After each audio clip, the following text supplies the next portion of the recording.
the #1 Costa Rica real estate and investment podcast, bringing you experts from all over Costa Rica.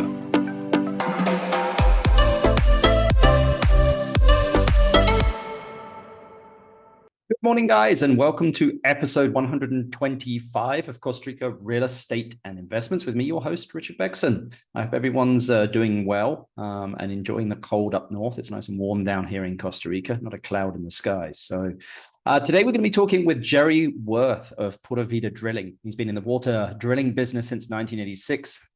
In the USA and also Latin America, most prevalently here in Costa Rica. So we're going to be discussing with him kind of water exploration, permitting, and also drilling for water in Costa Rica and what you need to understand. I know we've got quite a few people out there that are looking to do developments or buying land and actually putting a well on it or drilling. So this one's even going to be learning for me. I always love to talk to anyone that's in water, as that really is kind of the crux of, I would say developing here in Costa Rica. All the rules changed a few years ago. And since then, again, you need a legal water source to build and also a legal water source to subdivide land as well. The reason for that was prior, a lot of people were just subdividing land and selling it off without water. And then when people came to submit plans for construction, they would ask, hey, where is your water? Where's your legal water source? And they'd be like, we don't have one. And of course, basically it stopped people being able to sell land without legal water as well there. So it's going to be great to discuss this with him. Remember, if you want to contact us, you can. info@investingcostarica.com. That's info@investingcostarica.com. For anyone that is looking to invest in Costa Rica, no matter what it is, we deal with everything from basically investing in a condo, making sure that you make the right move in the right area and really understand kind of the financials behind it, all the way up to larger developments. We have a couple of hotel projects going on here and also some land subdivisions as well. So feel free to reach out to us, info@investingcostarica.com. But let's get straight into it with Jerry. Good morning, Jerry. How are you doing? Good morning, Richard. Great to be on your podcast and just glad to be here. No, not at all. It's an absolute pleasure to have I would use the word legend. You are in our office anyway, of someone that knows drilling. And I mean, just reading over your bio, I mean, you've been in drilling since 1986, if I'm correct, right? Correct. Yeah, my whole life. Sure. Wow. And you've been here in Costa Rica for 21 years? 21 years. Yeah. Wow. You're a lifer like me. So. Well, yeah, we moved here in 2021. So, we saw the boom that happened before the crash. Yep. And then we saw the aftermath after the crash. So. Yep. Yeah. No. Well, I mean, talking on that, I mean, with world, economies dealing with inflation, a bit of a global slowdown. I mean, how has this impacted your work? And I mean, what do you think that this will probably mean for Costa Rica, Jerry? I've seen an increase in projects since the pandemic, and things really slowed down a lot, obviously, during the pandemic with the government institutions and people working from home, but we really didn't see much of a slowdown. Now, we were involved in a lot of government projects during that pandemic, but particularly after the pandemic is when we've seen a lot of people starting to move to Costa Rica.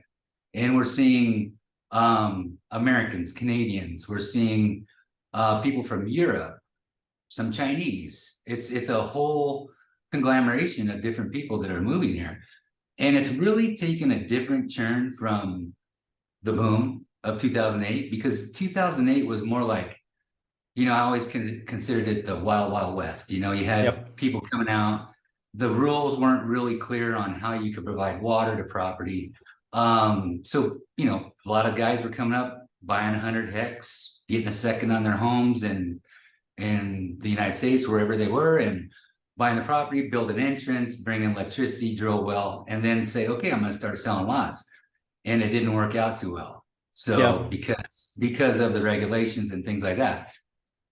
Around 2011, the water laws were revamped and were more concrete and were more sure of the ways to distribute water to either individuals or projects. So we're coming along. In a very small country, we're coming along. So yeah. And I mean, how is Q1 looking for you, January, February, March this year? I mean, is it still pretty busy for you? Have you seen a bit of a slowdown? We're full. We're completely, we have three machines. We have 3 machines with 2 running constantly. Our third machine is more set up for the Central Valley. That's more for government work and deeper wells and larger diameter. But we keep a machine completely or at all times in Guanacaste, and another one down south near Dominical. Okay. Well, I mean, drilling for some people, I mean, they know what it is. For other people that don't, I mean, maybe you can explain a little bit about what, Pura Vida drilling does, and just give us an example of some of the work that you guys have done. Right.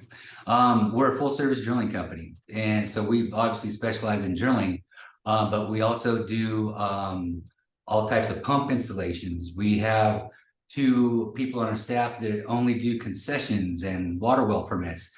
We do geophysical surveys using 2-dimensional resistivity imaging for mapping groundwater flows on large projects before you drill. So, and in addition to that, anything that has to do with groundwater and the production of groundwater, we have people on our staff that specialize at that. Well, I mean, that's great that you guys do that, just because I know it can be a very cumbersome process here in Costa Rica. I mean, once you know what it is that you're doing, it's not. But if you don't know what you're doing, I mean, it's like probably anywhere. I mean, you can get lost very easy. And, I mean, I always say to people in Costa Rica, ask 3 people. If 2 people give you the right answer, it's probably the right one. But you can ask sometimes people on water and they give you a variety of different, responses on that. So it's good to know that again, you guys know what it is that you're doing, and especially having those government contracts as well. I mean, I'm sure that you guys have, been down the rabbit hole. Government contracts are nice because you don't have all the bureaucracy chasing you around, since it's for the government. True, Whereas true. when you go private, well, then the government's on the other side. So yeah. Well, at least you know how it works. At least you know how it works on the other side. I'm a professional on both sides of it, and I'm just amazed at the calls we get each week, and people that are good people, right? And they do their due diligence, and the thing is that people need to remember is the groundwater laws. You have to deal with somebody that's dealing with the system every day, and attorneys are great, but sometimes they're not behind the line, so to say. And a lot of things change up a lot, so the Department of Water will be doing things this way at one time, and all of a sudden they change a little bit and they go in this way. And little delays like that with a big bureaucratic institution like the Department of Water causes delays. So it's very, very important that when somebody is interested in providing water for a property, that if they don't call us, call another company that deals with that every day. And sometimes lawyers are good at legal things, and sometimes engineers and service companies are good at doing what pertains to groundwater. So, and if somebody, because there are bits of land out there which have been segregated that don't have, a legal water source, like they may have, I don't know, there may be a river on the property, there may be a spring. I mean, what are their options available in order to create a legal water source? Because without that legal water source, you are not getting building permits. Right. Well, when people contact us, the first thing we do is we ask for a copy of the plan for the property, in which everybody will have, and that's your legal document showing how your property is laid out in the square meters and the legal numbers of the well. We take that, we input it into the national system, which has all the surrounding concessions and groundwater or water wells drilled in that area. And we tell the client, yeah, you can drill a well. So they agree that, okay, I'm interested in doing it. And we schedule a site visit with our geologist, and we arrive to the site with a plano, take a look at the setbacks to quebradas, setbacks to the private roads, setbacks to the property lines of the property, and pick a location to drill somewhere where the rig's going to fit, and start the permitting process for drilling the well. Okay. And I mean, are you guys just drilling, or do you guys do artisanal wells? Do you get concessions on, springs and rivers? I mean, what is it that you guys like mainly focus on? We mainly focus on drilled water wells with a machine, and the concessions that pertain to them types of wells. So our geologist that we work with, which has been with us for a very long time, and she's professor at the University of Costa Rica. she does things like artesian wells, concessions on artesian wells. But I have mixed feelings about artesian wells. Why? Tell us. I'm interested to know your thoughts on artesian wells. Well, I think that the government really, they kind of threw us a bone, right? They said, okay, we're going to loosen up the regulations on artesian wells. Whereas you don't have to pull a permit, and supposedly you don't have to pull a concession. But if you want to use the well for a house that has a substantial use of water, you still have to inscribe that well. So it's not a concession, but you still have to have a technician from the Department of Water come out, inspect the well, and you need to provide some type of proof that the well produces X amount of water and also a clean water sample. Now, my experience is that most artesian wells, and not all of them, but let's just say 80% of artesian wells fail in the months of February and March when it's dry. Yeah. So, and I don't want to discourage people from doing artesian wells, because they do work, but you need to do them in the correct locations. And where I see the most success with artesian wells is near the beach, because you have the ocean, which is salt water with dissolved solids, and it's heavier than fresh water. And it's like a natural barrier to have a big pocket of water, of fresh water, right near the ocean. And normally you can dig down and set some of them, what they call canterillas or cement tubes, and get a water source. The second problem with artesian wells is that they're just, in my opinion, they're dangerous, because any type of surface contamination that is around that well is going to be coming into the hand dug well. And, it's hand dug wells for me in a geology term, it's a capillary fringe of where you're capturing the water. So anything that's caught into the soil would seep into this hand dug well and provide you with water. And sometimes it's deceiving, because you have this big 36-inch hole and you look down there and you're like, well, geez, I have, 8 meters of water down in that hole. But the problem is you put a pump in there, the water level drops, and then it takes a long time for it to recharge. Yeah. Yeah, that's my Jerry Werth 101 artesian well speech. No, not at all. I mean, I think it's great for people to understand that, because again, and no offense to realtors, but realtors are like, you can just put an artisanal well on this, because it's that easy. And as you said, the laws have loosened up. I mean, we had Jorge on here a while back, the hydrologist, really talk about the new process for that. Mm-hmm. But yeah, I mean, I'm hearing like horror stories coming out of areas like Santa Teresa, Malpais, of like, artisanal wells all over the place, but they dry up, come February, March, April, and they're paying thousands of dollars to truck water in because, their places are full. So yeah, I mean, while an artisanal well may work some of the year, and I think if you're buying a property that has an artisanal well on, you really want to understand, like, and you probably should have some due diligence of being like, what does that look like in February, March, and April? Right. That's what I tell everybody that has one, because I get a lot of calls from people that are looking at buying property, and I tell them, call us in February, call us in March, but get on our books now, because we're super booked. Have us go out there, put our pump down in there, and we're going to pump that well for 24 hours straight. Yep. Not just put a pump in there and let it, pump it for 24 hours, and we can get a good idea that it's going to produce water. And like I said, some of them work, the majority don't. And it's just depends on where they're at. So guys get down there and they, they're chipping away at the rock, and all of a sudden they hit a spring, and water comes in there. Hey, it's great, But another disadvantage and a con to hand dug wells, they're not cheap. By the time you hand dig the well, you're still looking at a substantial investment. Normally between $3,000 to $5,000 by the time you put a pump in it. And then if you do have to inscribe it, if you've got a large structure that you're going to build on the property with a pool, you will have to inscribe it in order to get a building permit. That's going to probably cost you another $1,000 to have a technician do that work for you. And,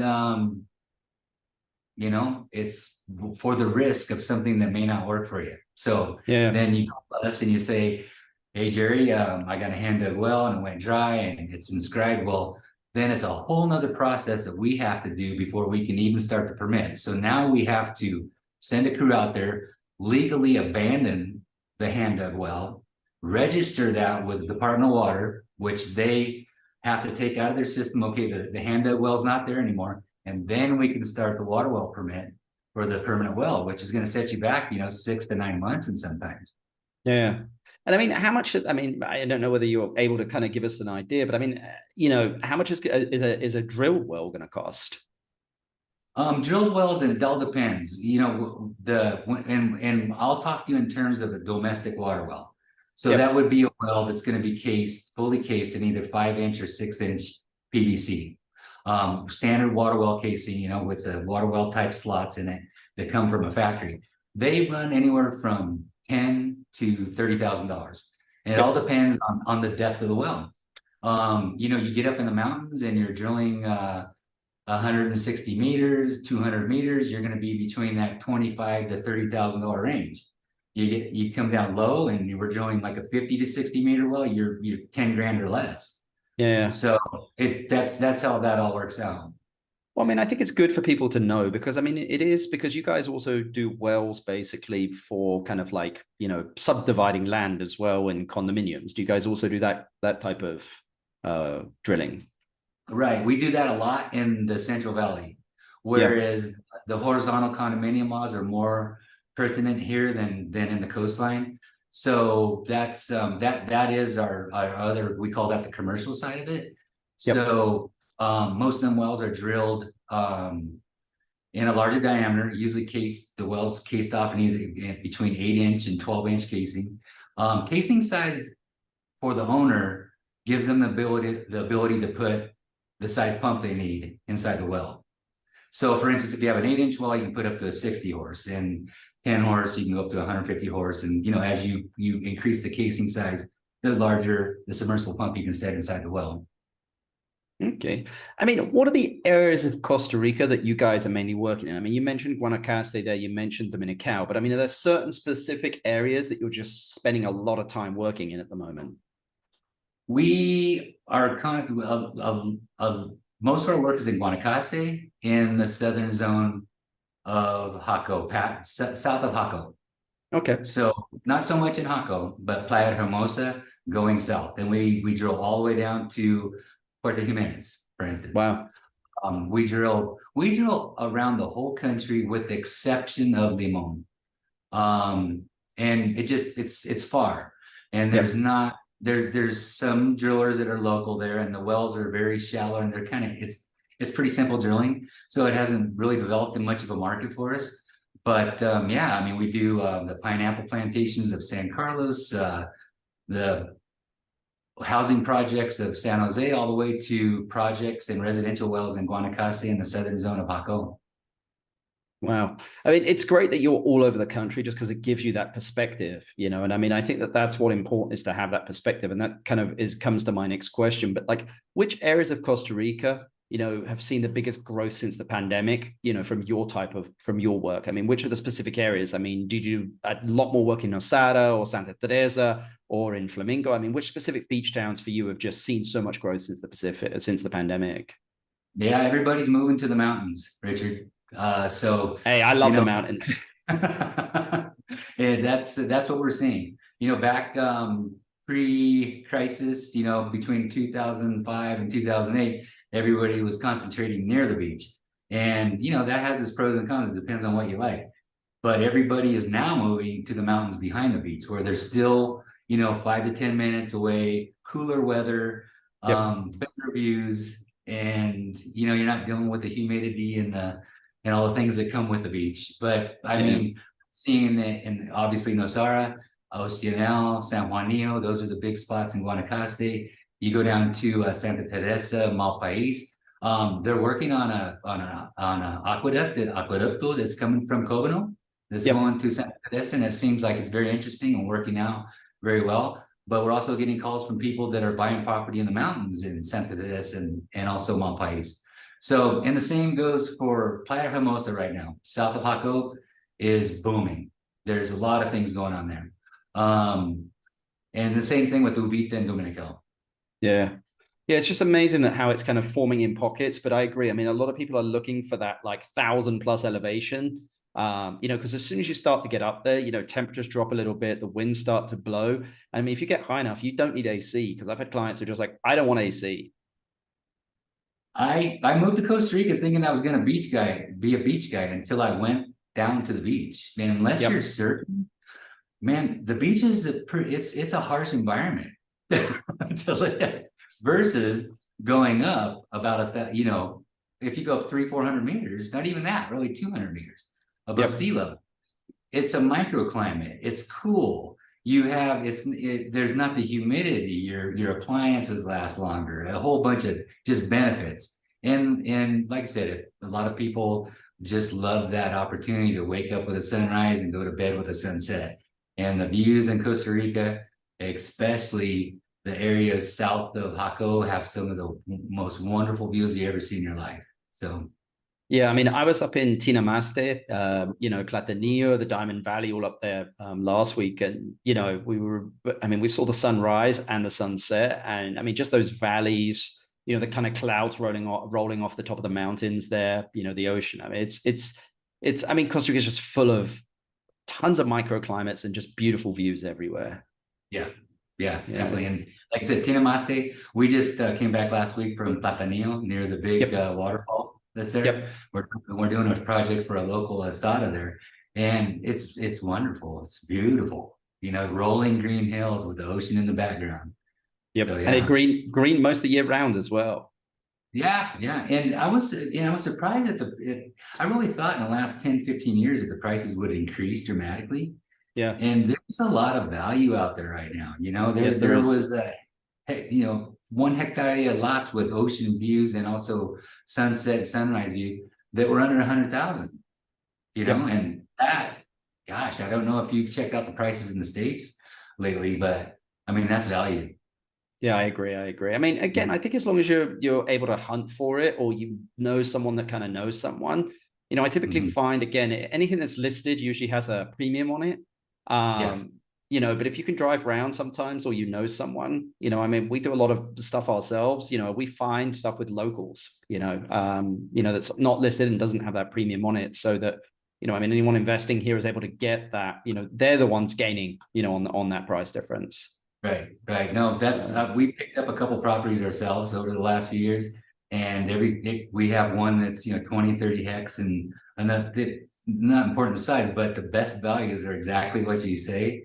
You find a guy that goes around and talks to Ricardo or whoever, and the family wants to sell the farm, and you're going to save so much money. Yeah, 100%. And there's no middleman sometimes as well, which can be good. So, but anyway, not trying to get realtors out of business here, of course, because again, they play an important part in real estate here in Costa Rica. But I mean, Jerry, which areas of Costa Rica do you think are going to grow in the next 5 years? I mean, which ones do you think are just going to really, take off? I think Nosara is gonna grow, but not Nosara itself. I think it's going to grow to the north and to the south. Yep. And probably reach up. I'm getting calls from people that have bought property now in Barco Quebrada, which is probably, 20 minutes from Nosara. There's some projects that we're working on in San Juanillo, which is across the river past Ostiano. Yep. Nosara is saturated. I don't know what more they can do there. So I see them places really growing, and again, up in the mountains. Again, Playa Hermosa, south of Jaco, that's growing. I went to Uvita for the first time about 3 months ago, and within the last 2 years, that's going to be a mini Jaco soon, and it has grown by leaps and bounds. Their rumor has it they're going to build either a Maxi Pali or a Walmart there soon. Yeah, so, they are. They're building a Maxi Pali at the moment. Yeah, at the very least. So those are the kind of things where it's obvious that it's growing, and I'm just very grateful and amazed to see the amount of growth that's happened since the pandemic. Yeah, and it doesn't appear to be slowing down that much either. I mean, I think there's still a lot of cash out there that's looking to park, and people are kind of looking to divest from their home countries into, a country that is somewhat stable, uses US dollars, and that they get to enjoy as well. Right. So, I mean, my last question for you, Joe, that I love to ask everyone. I mean, if you inherited $500,000 and had to invest it into real estate or business in Costa Rica, what would you invest it in and why? Geez, that's like $1 million question, right? No, I started my drilling company for less than $500,000. No, Yep. that's bad. No, what I really see is like the growing trend is people buying. You know, here's the thing: when you buy a property and you start splitting off planos, right? Yep. And the water becomes an issue because the government doesn't want to see one person supplying water to 20 or 30 different planos. They consider that a water distribution type system. They want to have some type of control over it.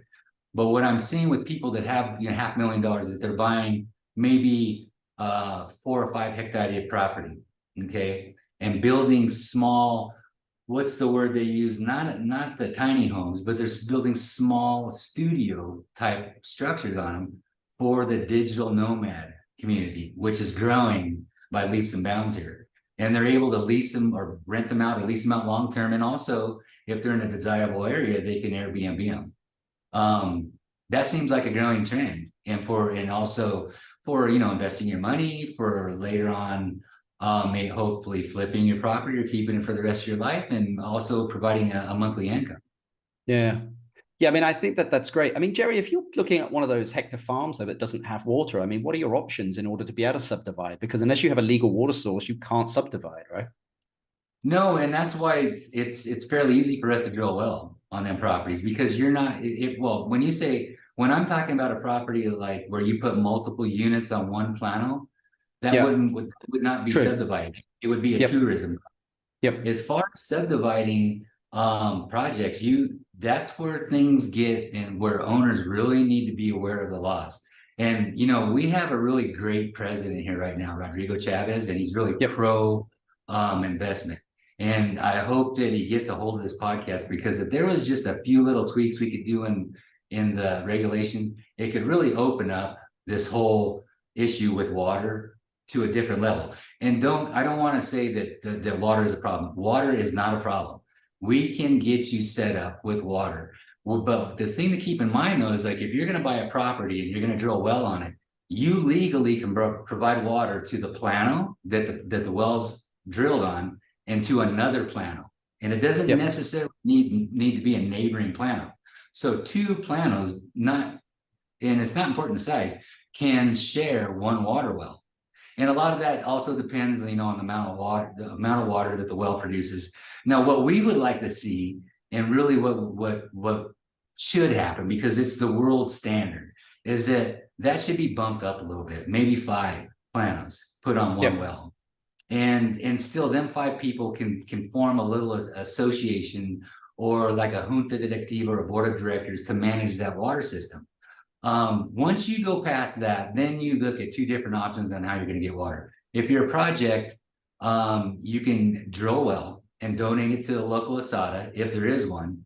And then the ASADA or AIA would manage that water system. But you know what they're going to ask you to do? They're going to ask you to build out the infrastructure, build a tank, and then give you the water letters providing water to your lots. And in some instances, it's a great deal, because you can build very dense. But I don't see a lot of investors wanting to build dense. They want to build like these little eco climate areas that are jungle with beautiful lots and what have you. And like the third way of providing water, and what we do a lot here in the Central Valley, is you build your project out under horizontal condominium laws.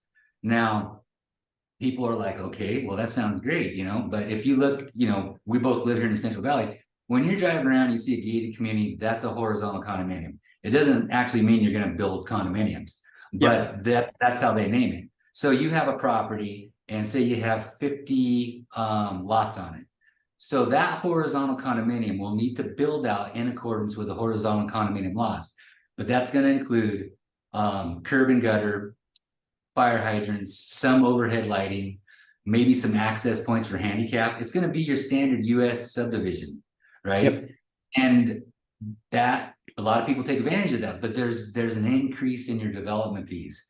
So for people that are trying to stick to the agricultural lots that are around 5,000 square meters, maybe 10,000 square meters, they look at the price tag of doing that and like, wow, you know, I got to do all that, and I'm only going to sell 10 lots on these 20 hex. It really doesn't, you know, make much sense. And again, we're hoping that that this new administration slowly will revamp some of these laws and make it so you can pull, 5 concessions on a water well, and that would take care of that type of situation. But I've got a lot of clients that are sitting on some issues, that and we're having to, wait for asadas to pick them up, or look at other avenues of water. Yeah, I mean, because there's a risk there. I mean, you buy a piece of land, and even when you go into the asada and they say, there's water capacity. I mean, that was at that particular moment. By the time that you go, and you have to, maybe you need to have a study done. You have to pay an engineer to have a study done before that's done, and that's there $5,000-$7,000. And once you get that study back, then, you need to put in all the infrastructure, and you're paying for that. So, I mean, there's just always risk of developing here in Costa Rica, always. And I think people just need to understand that. Yeah, and the risks are because of the bureaucracy, right? And it's like, but people that have been here for a while, we know how the bureaucracy works. So, my number one advice to somebody buying a property, and if you want to connect to the local asada, especially if it's multiple lots, is that you go in there, and that's where the language barrier, happens, because a lot of the people that are moving down aren't fluent in Spanish. But get a company like us, or get an engineering company, and go and talk to the asada, talk to the president of the asada, and tell them exactly what you want to do, and work out an agreement with them, a written agreement that I'm buying this property. I plan on having 10 lots on it. Can I get a commitment from the asada that they'll give me 10 water letters, availability of water, disponibilidad de aguas from your asada. Once you have that, and that's in concrete, now that's not going to say if you're going to wait 3 or 4 years, that's still going to be valid. But at least you have an idea, right, that you're going to have the water. Mm-hmm. Yeah, I agree. Well, Jerry, this has been a great podcast. I think as anyone listening to this can see, Jerry is certainly an expert in what it is that he does. And I think that anyone that's looking to do, a development or build a home and is looking to drill a well, I mean, I can certainly, give you thumbs up on and say that what it is that you're doing. I mean, you've been here long enough. So, I mean, if you weren't good, we'd have heard about it by now. So, I mean, I think anyone that's been in business here in Costa Rica for 21 years, I mean, it's deserves the right to have the thumbs up. So, Jerry, really appreciate you coming on the podcast. I'll put all your contact details in the description, and I'd love to get you on in the future. Thank you. You call me anytime you want, and I'd love to do it again. And just thanks for having me on your podcast, Richard. Not at all, Jerry. Have a good day. Thank you. Take care. Hey guys, hope you enjoyed that podcast with Jerry there at Pura Vida Drilling. As you can see, I mean, it's a pretty complicated process here as wells. And, I mean, I think that Jerry and his team are more focused on the perforated wells, where they're drilling down 50, 200, 300 meters here.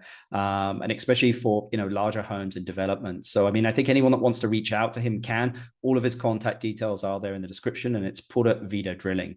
Guys, I hope you enjoyed this podcast. If you did, please give us a 5 stars or a review. I'd always love to hear from you. If anyone wants to talk to us about any project that they want to do in Costa Rica, you can do. It's info@investingcostarica.com. info@investingcostarica.com. Until the next podcast, guys, take care of yourselves and behave yourselves. Speak to you soon. Bye. The #1 Costa Rica real estate and investment podcast, bringing you experts from all over Costa Rica.